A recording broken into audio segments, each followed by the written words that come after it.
Fala, meu povo. Olha eu aqui de novo. Preparados para mais um relato de arrepiar? Espero que sim. Talvez não seja uma boa ideia assistir o relato de hoje de madrugada, hein? Ou tanto faz. Tenho certeza que você é corajoso ou corajosa. Brincadeiras à parte, vou deixar de enrolação. Bora pro relato de hoje.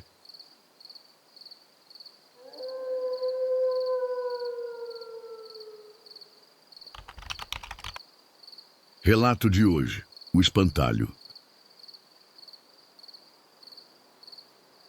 Em uma cidade rural de Goiás, estavam aparecendo alguns relatos de que casais que passavam por ali de viagem estavam desaparecendo. E esses desaparecimentos ocorriam uma vez por ano e sempre na mesma data.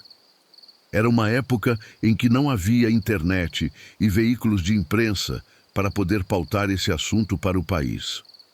O que havia eram relatos dos moradores que diziam que naquela mesma data, uma vez por ano, um casal que vinha visitar a cidade ou estava apenas de passagem, simplesmente desaparecia.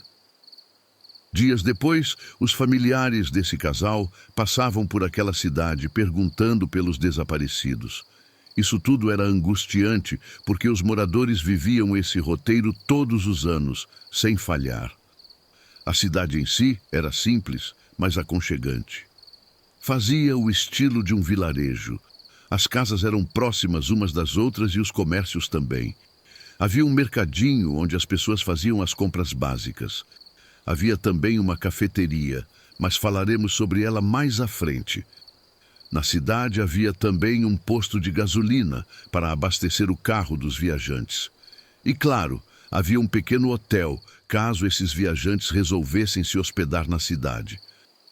A cidade não costumava hospedar muitas pessoas, pois quem por lá passava não costumava ficar para dormir. Essa cidade era como uma pequena atração turística que ficava no caminho dos viajantes para chegar ao destino final. Havia também uma biblioteca e, por fim, como não podia faltar, na cidade também se encontrava uma pequena delegacia.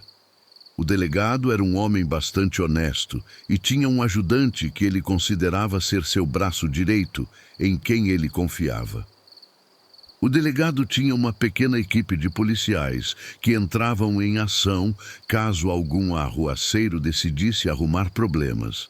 Mas isso era muito raro, pois aquela cidade parecia ser tão abençoada que quase nada de ruim acontecia, exceto os desaparecimentos. Sobre o posto de gasolina, que falamos anteriormente, era a propriedade de um senhor simpático que vivera praticamente toda a sua vida naquele lugar. Sempre dava bom dia, estava sempre com um sorriso no rosto e tratava bem a todos. Era um homem de 65 anos, era casado e tinha uma neta que ia quase sempre passar uns dias com os avós. O delegado começou a ficar desconfiado com esses desaparecimentos, pois eles ocorriam de forma sistemática, seguiam um padrão. Ele sempre fazia as investigações da forma correta, mas nunca conseguia encontrar solução alguma. Se existia alguém por trás dos desaparecimentos, parecia ser um crime perfeito. Toda essa falta de respostas deixava o delegado cada vez mais aflito. Em uma das estradas que davam saída da cidade, havia ao lado um pomar. Um pomar é um conjunto de árvores frutíferas ou um terreno onde essas árvores são cultivadas em quantidade. O pomar da saída da cidade não era muito grande, não era feio, mas também não era bonito. Para dar uma definição mais razoável, era um pomar de aspecto cinza, como se estivesse entre a vida e a morte. Como esses desaparecimentos estavam acontecendo há alguns anos, o delegado identificou alguns padrões. São eles. Antes do primeiro desaparecimento, a cidade não parecia ser tão abençoada. Parecia uma cidade como todas as outras, ou seja, que tinham as suas dificuldades. Antes do primeiro desaparecimento, o delegado e sua equipe tinham um certo trabalho com alguns desordeiros na cidade. Haviam furtos, alguns roubos e até alguma violência. Nada muito exagerado, mas os problemas existiam. Depois do primeiro desaparecimento, pareceu que a cidade ganhou um tipo de proteção invisível, e com isso, o delegado e sua equipe praticamente não trabalhavam. Um outro padrão que o delegado observou era que o dono da cafeteria sempre convidava o casal destinado a desaparecer naquele dia para um belo banquete em sua cafeteria. Algo que não era comum, pois o dono dessa cafeteria costumava ser rabugento e não era muito simpático com os clientes e com os demais moradores. Era um homem muito fechado, de poucas palavras e parecia esconder um segredo sombrio. Mas nos fatídicos dias dos desaparecimentos dos casais, ele virava outra pessoa, tratava esse casal como visitas especiais e fazia de tudo para que eles se sentissem à vontade. O delegado percebeu também que o carro desses casais ficavam o dia todo no posto de gasolina daquele senhor simpático, que oferecia serviços gratuitos a esses casais, com exceção do abastecimento de combustível. A rotina do casal no dia do desaparecimento era a seguinte: eles chegavam na cidade no início da manhã, eram convidados pelo dono da cafeteria para um belo café da manhã e almoço. Depois de tarde, faziam algumas compras e conheciam a cidade. E quando anoitecia, iam embora. Enquanto ficavam na cidade, o carro ficava na oficina para alinhamento e balanceamento, troca de óleo e filtros e revisão do sistema de freios. O senhor do posto de gasolina não sabia só encher o tanque, ele havia sido um bom mecânico praticamente toda a sua vida.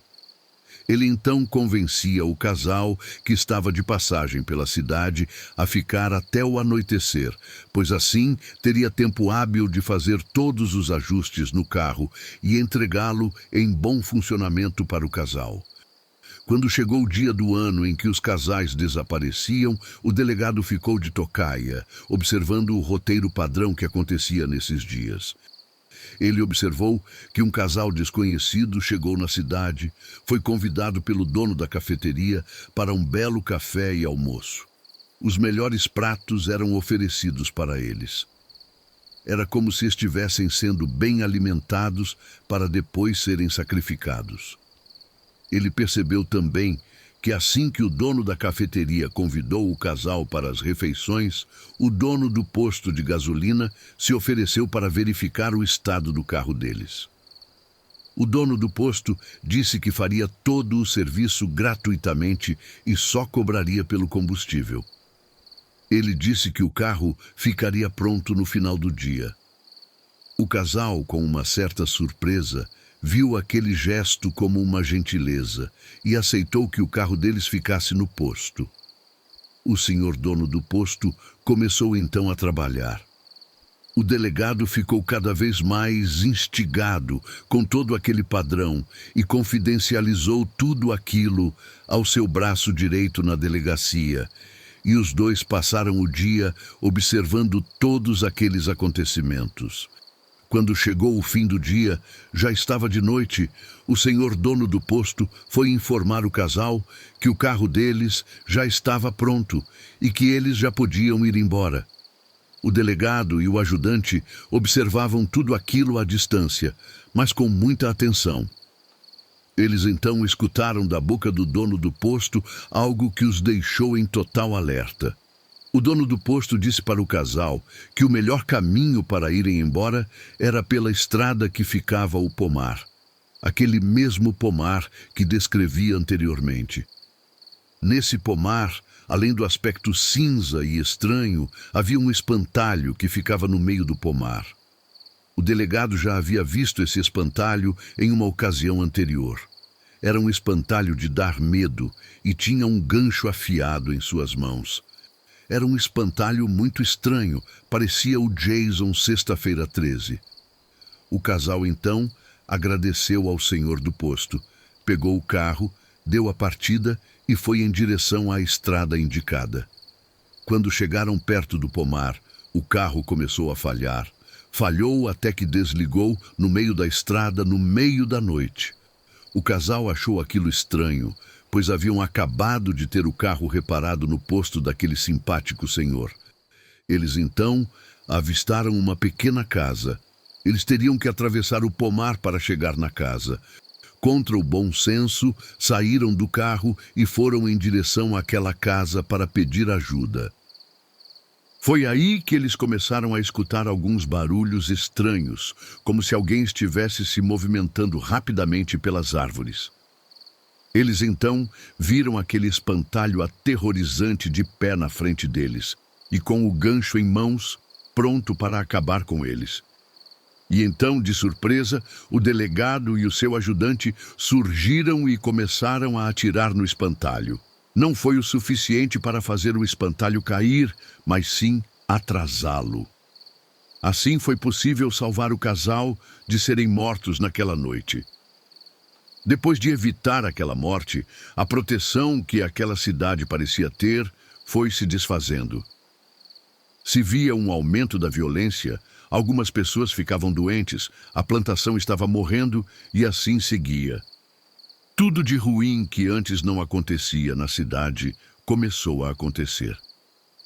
O delegado, depois de ter visto com os próprios olhos um espantalho ganhar vida, foi estudar alguns livros de folclore local na biblioteca da cidade.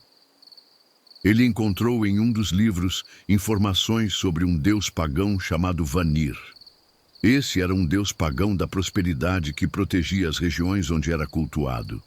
Ele exigia sacrifício humano, sacrifício de um homem e de uma mulher, uma vez por ano. Esse Deus possuía um espantalho para tirar a vida de suas vítimas.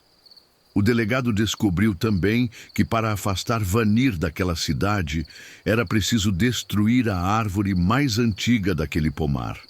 Essa árvore tinha um sinal, e nesse livro mostrava que sinal era esse. O delegado, junto com o seu ajudante, decidiram queimar aquela árvore e assim expulsar Vanir daquela região. O senhor dono do posto de gasolina e o dono da cafeteria descobriram o plano do delegado e decidiram matá-lo. Mas o delegado foi mais esperto e colocou os dois na cadeia. O delegado e o seu ajudante queimaram a árvore responsável pelo poder de Vanir, para assim aniquilar os poderes do deus pagão. O dono da cafeteria, o dono do posto e a sua esposa eram os únicos que sabiam e invocavam o deus pagão. A esposa do dono do posto não foi presa, pois não concordou com o plano de executar o delegado. Uma semana após a prisão do dono do posto e do dono da cafeteria, eles dois começaram a definhar, perder peso e adoecer. Aconteceu a mesma coisa com a esposa do dono do posto. Passou mais uma semana e os três faleceram. O delegado achou um pouco estranho, pois como a árvore havia sido destruída, o deus pagão não deveria mais agir. O delegado então concluiu o seguinte: ou os três não suportaram a culpa e sucumbiram, ou Vanir ainda tinha direito ao último sacrifício. A cidade, que antes parecia um paraíso na terra, voltou ao normal, com os problemas que todas as cidades enfrentam. Mas as terríveis memórias dos ocorridos por causa do culto a esse Deus e a sua invocação jamais serão esquecidas pelo delegado e seu ajudante. E aí, pessoal, o que vocês acharam do relato de hoje? Espero que tenham gostado. Agradeço muito por assistirem até aqui. Se você gosta deste tipo de conteúdo, eu te convido a se inscrever neste canal. Venha fazer parte da nossa comunidade. Por enquanto, estamos postando vídeos todos os domingos às 7 da noite. Deixe nos comentários a sua opinião. Vou gostar muito de saber. Veja esse vídeo que está sendo sugerido. Tenho certeza que você vai gostar. Se você quiser compartilhar algum relato que conheça, fique à vontade. Deixa o seu like se você gostou, isso nos ajuda muito. Vamos procurar trazer sempre os melhores relatos para vocês. Um forte abraço e até o próximo vídeo.